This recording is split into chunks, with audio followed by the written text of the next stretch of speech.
Tuesday কোয়েলকে স্কুলে ঢুকিয়ে দিয়ে আমরা গেলাম জলঢাকা নদীটা দেখতে। সেখান থেকে গেলাম জামাইবাবুর কাছে।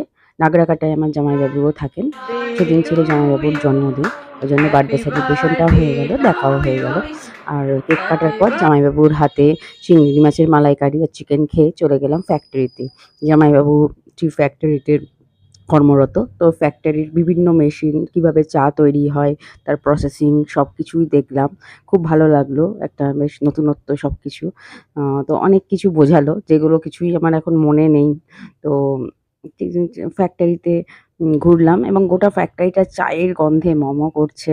বিভিন্ন রকম চা দেখতে পেলাম। অনেক রকম জানতে পারলাম কিভাবে চা তৈরি হয়।